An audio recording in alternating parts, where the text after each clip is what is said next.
jot down, I would say maybe 5 to 10 money thoughts, just stream of consciousness. What is coming to your head when you say, how am I feeling about my money? What comes up for you? Don't overthink it. Just start writing, start feeling. This is where we connect with money, not on a sort of business level, but on a heart-centered, more feeling level. Your relationship with money matters. I'm Michelle Perkins, and this is the Money and You podcast, where I will be breaking down your relationship with money, offering tough love money tips, and a money dating plan that will focus on lifting the barriers to success to help pave the way for better money practices and increased wealth. It's time to take control to live a limit-free life. It starts today. Hello, and welcome. I'm Michelle Perkins, the host of the Money and You Show, and we are here today, as always, broadcasting from ubngo.com. And I'm going to bring you a relatively quick show today on defrazzling your relationship with money. I don't know about you, but sometimes I get frazzled in my relationships. I get a little upset, I get a little short-tempered, I get a little stressed, and I'm feeling that a little bit today with money. Partly, today's October 16th, and here in California anyway, our tax deadline got extended. So for many of us, we're filing taxes and paying taxes and doing other fun things like that today. So maybe I'm a little frazzled because of that. Also taking care of my parents' tax return and a couple other people's. Also a little more complicated. You have to be a little more organized. Got a little frazzled around that. I'm always trying to help you see how your relationship with money is similar to other relationships. And when we're frazzled, we're not at our best. We're not getting along as well, perhaps, as we want to. And it's very similar with money. And this time of year, we are at, like I said, October 16th. It's a perfect time of year to unpack and look at what's going on with your money. Maybe have a little of your own personal money, financial therapy going on. Maybe just with yourself first, maybe with the partner second. It's a good time of year to do that. We're post-summer. Chances are you have some leftover summer spending that you might still be paying off.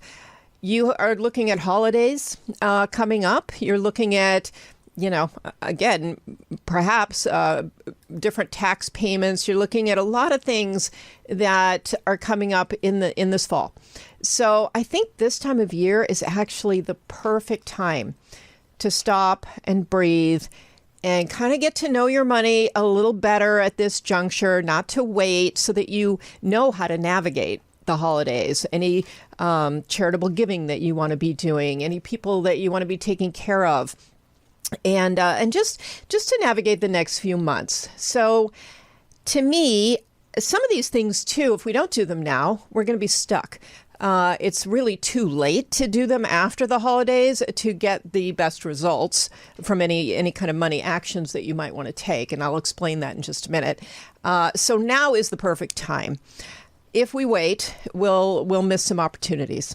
So I would say right now, soon as you can, just like you would with a partner who, if you're feeling stressed with that person or in any kind of conflict, it's a good time to stop, breathe, get into your own head, figure out what's going on, and then have some conversations and see how you can go forward. So let's talk about that with respect to money.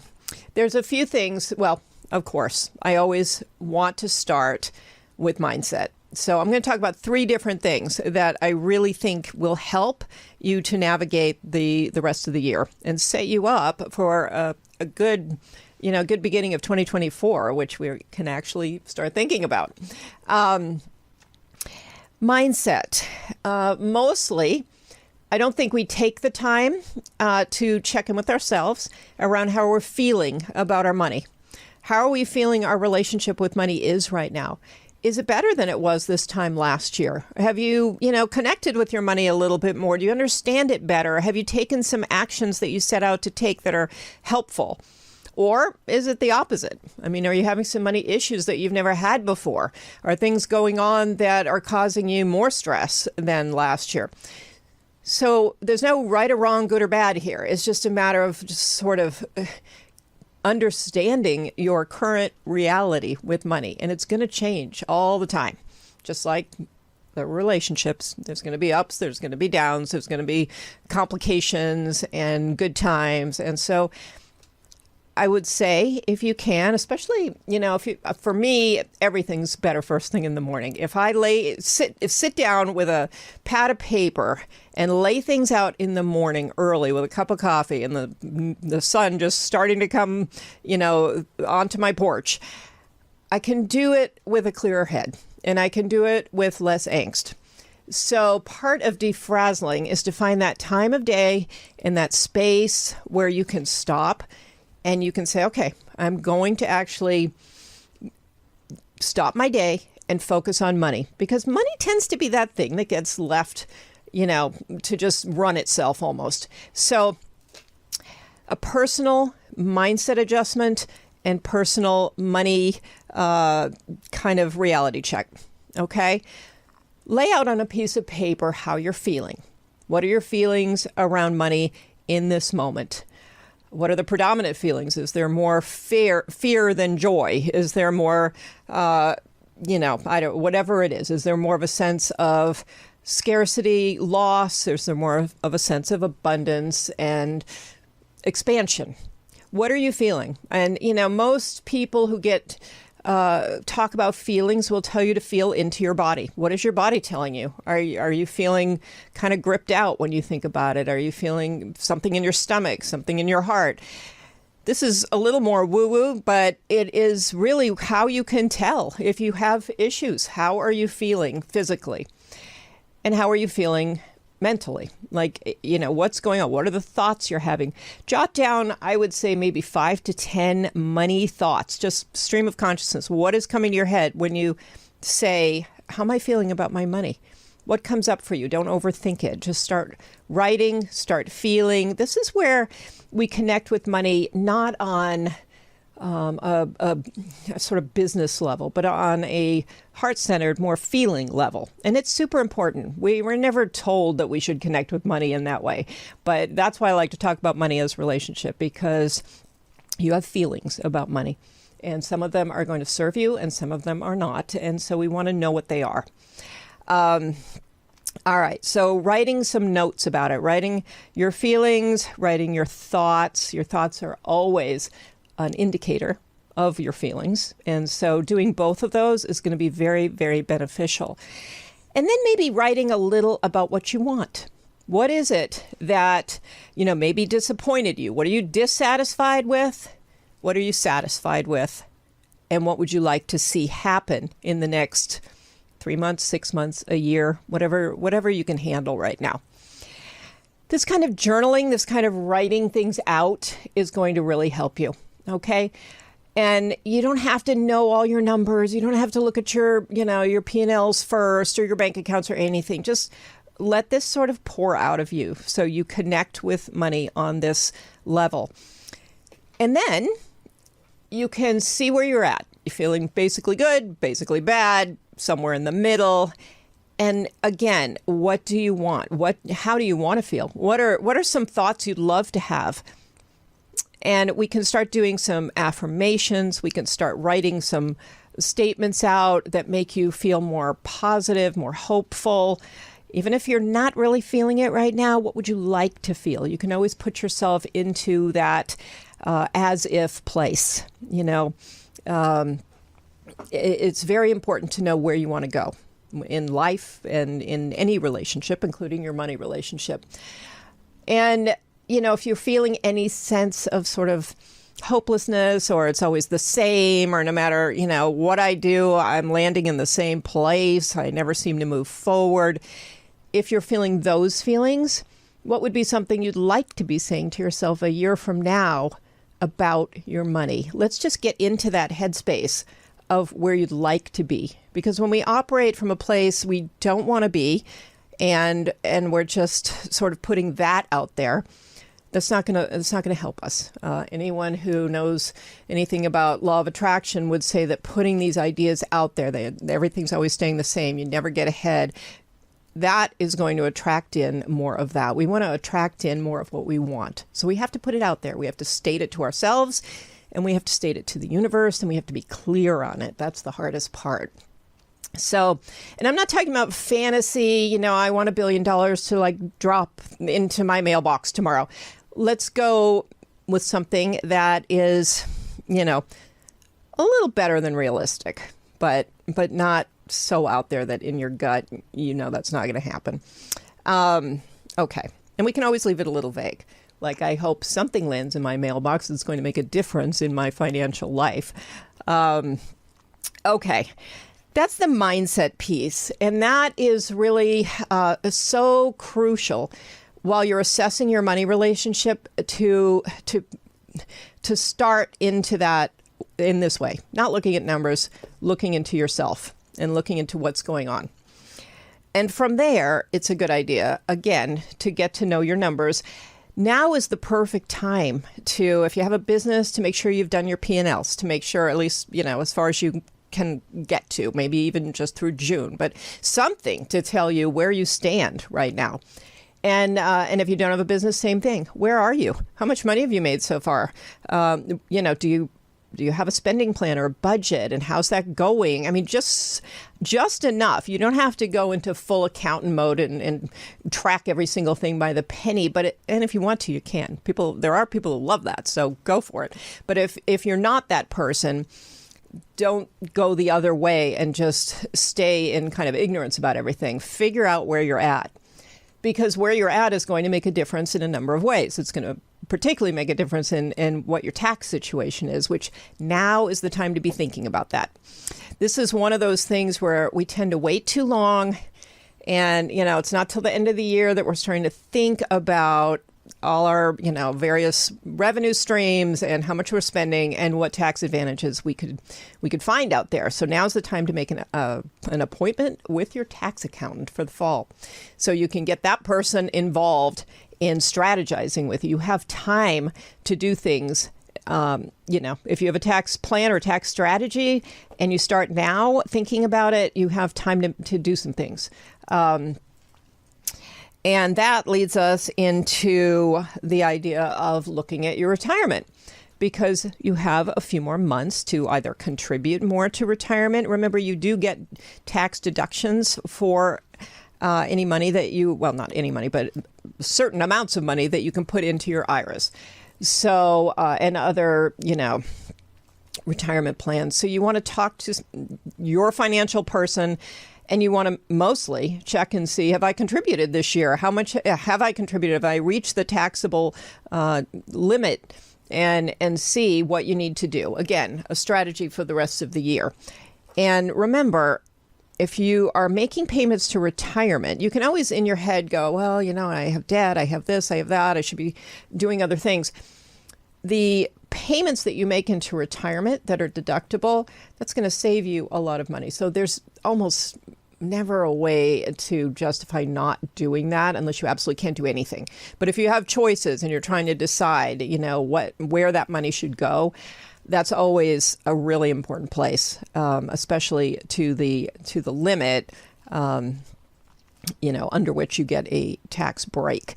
So take a look at that, figure out where you're at. It is kind of remarkable that a lot of times people don't know where they're at in their retirement planning and the contributions to their retirement accounts until the end of the year. The end of the year, it's getting a little too late to do much about it.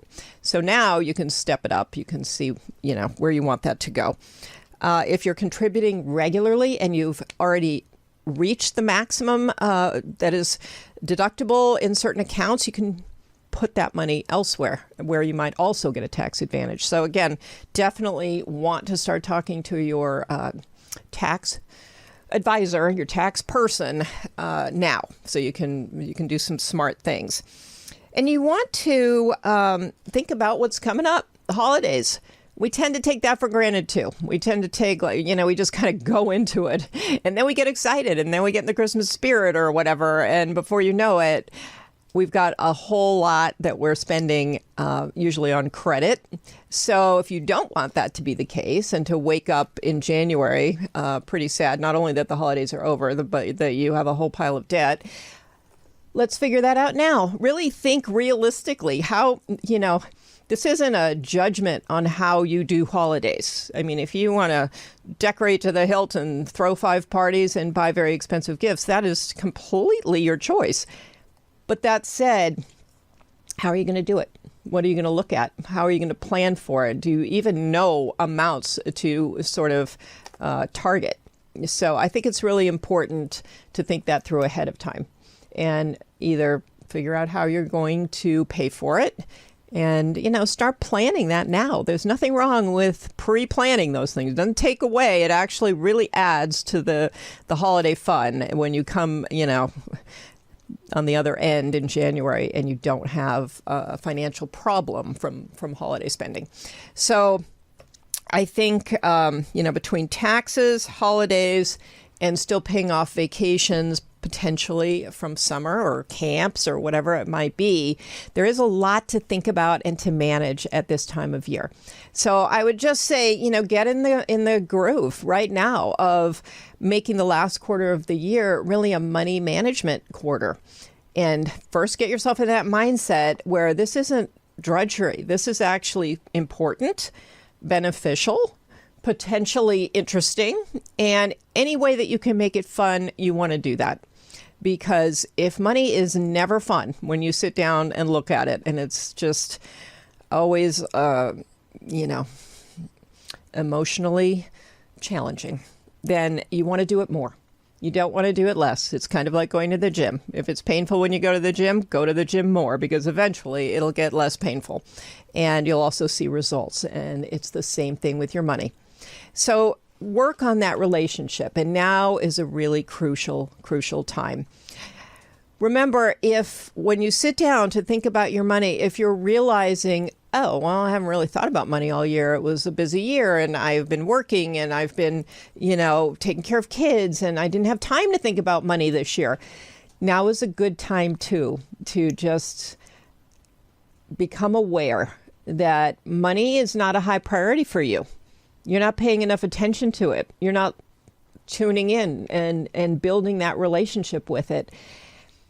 And you can't say you want more money, or you want to have more abundance, or you want to live a bigger life or a different life, or do any of the things you want to do and make money a low priority. It just doesn't align. And so making money a higher priority, getting to know it, and actually learning whatever it takes. You can talk to me about ways to make it more fun to deal with your money. But if you don't do that, then it really doesn't make a lot of sense when you think about it to feel or act or speak like money is a huge priority for you. So if you want to prove it to yourself and make that commitment to making money a priority, that doesn't mean you love money in a weird way. That just means money is a big part of your life. You have a relationship with it and you're going to pay attention to it and make it a priority. Seems pretty reasonable and super, super important. So that's really my show for today. I think there's so many other financial topics we could have touched on that would be great to think about right now. But that's the other problem, is sometimes we can get too ambitious with it and think we're going to fix everything in our financial world. So pick a few things. Start with mindset. Work on retirement planning towards the end of the year, tax planning toward the end of the year, and some thoughts on spending for the rest of the year, knowing what's coming and planning for it. How are you going to make that work for you so you are not frazzled and in a worse relationship at the end of the year? Thanks so much. And I do have another Money Date course starting on October 24th. That's where I actually chaperone you on 10 money dates. We go on them, we discuss different topics, we take action on different topics. So there's education in there, a lot of mindset. Half of it is mindset and getting to know yourself with money, your beliefs, your feelings, your thoughts, and how they impact your decision making. And then we do take practical action together, whatever it is that you need. Everybody can do different things. And by the end of the 3 months, you have learned how to spend quality time with your money. You've learned how to date your money, and you have gotten into a habit that is making sense to you. And you're saying to yourself, wow, I understand what my money relationship is now. A lot of people who come into the course don't really understand that term, but when they leave, they sure do. So anyway, that's starting. If you're interested in that, you can contact me, Michelle, 2Ls, at limitfreelife.com. And you can also go on to the Money Mindset page of the limitfreelife.com website and see more info on that. So reach out to me. You can find me on pretty much all the social media platforms. And you can find the podcast on all the podcast platforms. So please, if you like the show, leave a review, give us a like, share the show with your friends who would like to have better relationships with their money. And we'll see you next week.